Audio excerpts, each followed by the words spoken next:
Assalamualaikum warahmatullahi wabarakatuh. Berjumpa kembali di channel ini. Salam sejahtera untuk kita semua, terkhusus Bapak Ibu PNS P3K dan juga Bapak Ibu honorer di mana saja berada.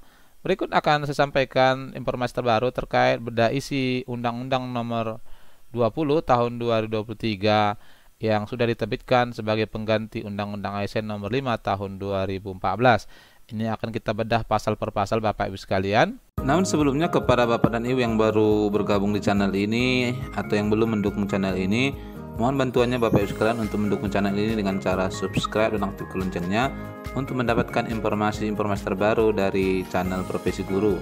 Undang-Undang Republik Indonesia Nomor 20 Tahun 2023 tentang aparatur sipil negara Bapak Ibu sekalian adalah pengganti Undang-Undang Nomor 5 Tahun 2014 tentang ASN.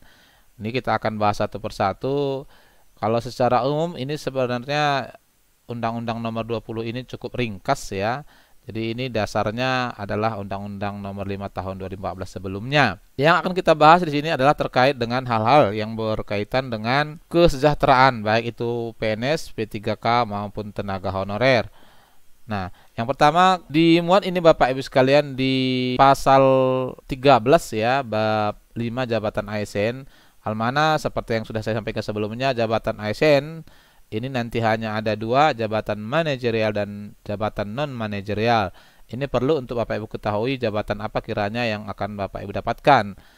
Nah, jabatan manajerial adalah jabatan tinggi semua Bapak Ibu sekalian dan ditambah dengan jabatan administrator serta jabatan pengawas ya. Ini kriterianya tidak perlu kita bahas, kita hanya akan mengidentifikasi. Lalu jabatan non manajerial ini meliputi jabatan fungsional.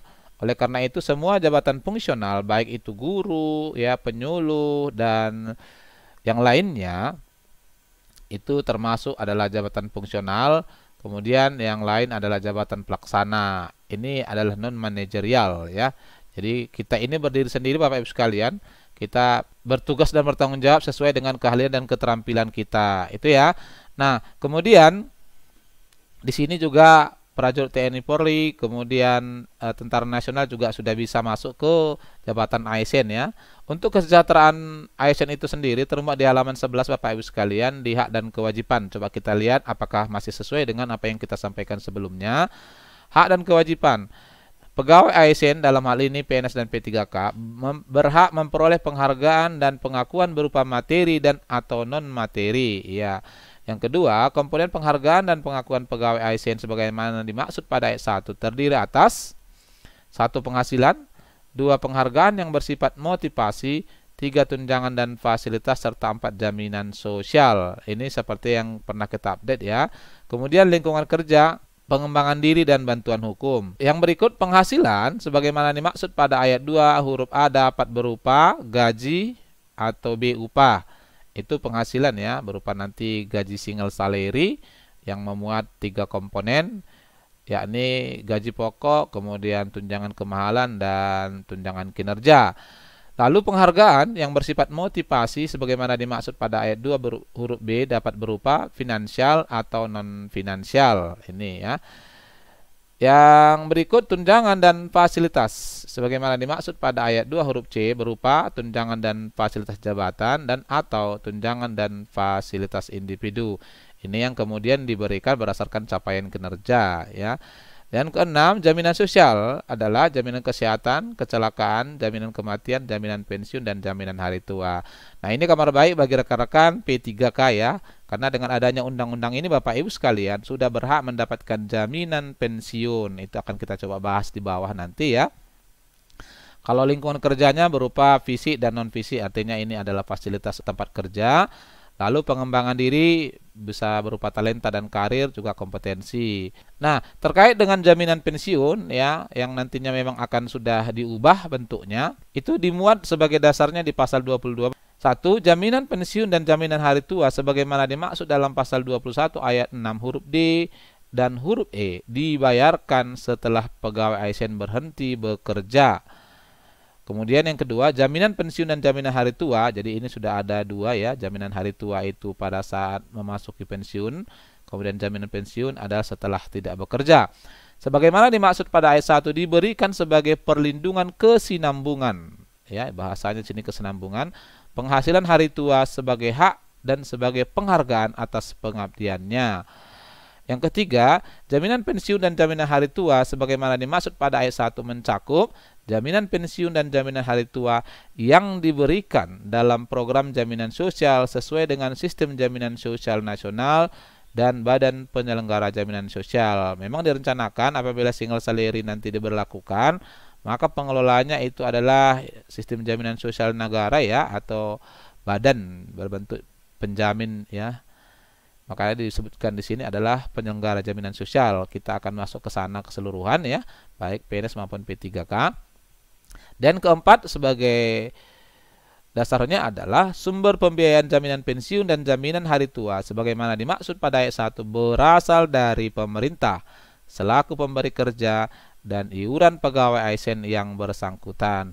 Ini yang kita bahas kemarin Bapak Ibu sekalian, persentasenya memang nanti diatur di PP manajemen ya, sebagian dari pemerintah dan sebagian dari pekerja atau pegawai itu. Sehingga disebutkan di poin kelima, ketentuan lebih lanjut mengenai jaminan pensiun dan jaminan hari tua untuk pegawai ASN sebagaimana dimaksud pada 1 diatur dalam peraturan pemerintah. Ini 6 bulan sejak undang-undang ini disahkan, maka PP sudah harus diterbitkan sesuai dengan apa yang disampaikan oleh Menpan kemarin.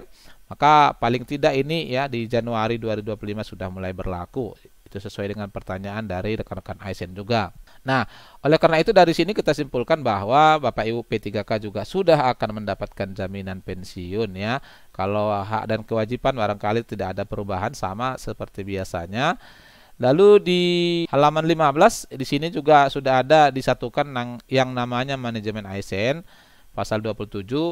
Manajemen ASN meliputi manajemen PNS dan manajemen P3K. Sehingga Bapak Ibu sekalian, peraturan pemerintah tentang manajemen PNS nomor 17 tahun 2020, kemudian peraturan pemerintah nomor 49 tahun 2018 itu sudah tidak dipakai lagi ya. Dan yang menarik di pasal 28 adalah penerapan manajemen ASN nantinya itu disesuaikan dengan karakteristik kelembagaan masing-masing. Jadi manajemen itu bergantung pada kesesuaian dan karakteristik dari kementerian, lembaga, atau pemerintah daerah. Dan di pasal 42 terkait dengan pengelolaan kinerja kita, ini penting saya sampaikan biar masing-masing juga paham bahwa pengelolaan kinerja pegawai ASN sebagaimana dimaksud dalam pasal 40 berorientasi pada hasil kerja dan perilaku kerja pegawai, pengembangan kinerja pegawai, pemenuhan ekspektasi pimpinan dalam rangka pencapaian kinerja organisasi, dan dialog kinerja yang intensif antara pimpinan dan pegawai ASN. Jadi inilah nanti yang akan dinilai ya. Selanjutnya Bapak Ibu sekalian, di pasal 50 terkait pemberian penghargaan dan pengakuan disebutkan di poin 1, komponen penghargaan dan pengakuan bagi pegawai ASN sebagaimana dimaksud dalam pasal 21 ayat 2 diberikan secara adil, layak, dan kompetitif. Artinya ada nih persaingan dan tidak sama ya.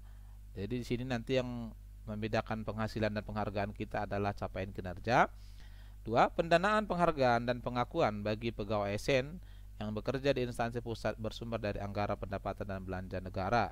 Ini khusus penghargaan ini Bapak Ibu sekalian sesuai komponen yang di atas tadi itu dibiayai untuk pegawai pusat ya adalah berasal dari APBN, untuk pegawai daerah khusus penghargaannya adalah dari APBD. Itu adalah bentuk penghargaannya. Hal mana nanti kriterianya diatur lebih lanjut disebutkan di pasal 51. Ketentuan lebih lanjut mengenai penghargaan dan pengakuan sebagaimana dimaksud dalam pasal 50 diatur dalam PP ya, yakni PP manajemen ASN. Ini memang yang akan kita tunggu bagaimana teknis yang termuat di dalamnya. Nah, pemberhentian untuk ASN itu sendiri berdasarkan dari undang-undang ini ya, ada tambahan satu Bapak Ibu sekalian. Ini sebenarnya berkaitan dengan sistem merit ya, di bagian D adalah terdapat perampingan organisasi atau ini F tidak berkinerja. Ini pemerintah punya kewenangan untuk memberhentikan pegawai yang bersangkutan. Namun dari tadi yang kita perhatikan Bapak Ibu sekalian ya, ini belum ada membahas tentang tenaga honorer dan bagaimana penyelesaiannya. Dan untuk pegawai non ASN atau honorer itu hanya ada dibahas di satu pasal ya, di pasal 66 ketentuan penuh. Inilah pasal yang berkaitan dengan tenaga non ASN. Hal mana disebutkan di sini Pegawai non-ASN atau nama lainnya wajib diselesaikan penataannya paling lambat 2 Desember 2024. Dan sejak undang-undang ini mulai berlaku, instansi pemerintah dilarang mengangkat pegawai non-ASN atau nama lainnya selain pegawai ASN. Nah, ini saja yang Bapak Ibu sekalian kita lihat yang ada kaitannya dengan tenaga honorer. Jadi ini sangat jauh berbeda dengan rancangan di tahun 2021. Ya, di draft 2021 itu masih ada disebutkan bahwa honorer yang masa kerjanya di bawah Januari 2014 itu wajib diangkat menjadi ASN. Ternyata dimentahkan di sini Bapak Ibu sekalian, dan inilah yang berlaku. Sehingga dari apa yang kita lihat di sini, maka tenaga non ASN yang kita sebut sebagai honorer itu paling lambat di Desember 2024 sudah harus ditata, diangkat seluruhnya apabila layak menurut peraturan menjadi P3K ya. Ini nanti bagi Bapak Ibu yang tahun ini juga belum bisa terangkat adalah di tahun 2024. Artinya awal 2025 itu sudah harus menjadi P3K. Ini sudah menjadi amanah undang-undang ya, karena disebutkan di pasal 68, peraturan pelaksanaan dari undang-undang ini harus ditetapkan paling lama 6 bulan terhitung sejak undang-undang ini diundangkan. Karena undang-undang ini sudah diundangkan di 31 Oktober yang lalu Bapak Ibu sekalian, maka 6 bulan dari 31 Oktober ini setidaknya PP manajemen ASN-nya nanti sudah harus keluar di bulan April ya. Ini tanggal 31 Oktober sudah diundangkan. Maka kita tunggu Bapak Ibu sekalian di bulan April PP manajemennya untuk nanti kita lihat secara rinci ya, baik itu penghasilan dan penghargaan yang tadi sudah termuat di dalam undang-undang ini. Itu nanti yang akan menjadi cikal bakal single salary, gaji skema single salary yang direncanakan juga akan mulai berlaku di tahun 2025. Nah, barangkali inilah Bapak Ibu sekalian ya, isi terbaru dari Undang-Undang Nomor 20 Tahun 2023 tentang pengganti Undang-Undang Nomor 5 Tahun 2014, yang mana seperti Bapak Ibu ketahui ini sangat panjang pembahasannya. Sejak 2014 begitu diterbitkan langsung sudah ada usul dari DPR untuk direvisi hingga di 2022 dan baru bisa terbit di bulan Oktober 2023 ini. Bapak Ibu bisa bayangkan begitu peliknya penyusunannya. Nah, kiranya ini yang bisa saya sampaikan, semoga bermanfaat. Wassalamualaikum warahmatullahi wabarakatuh.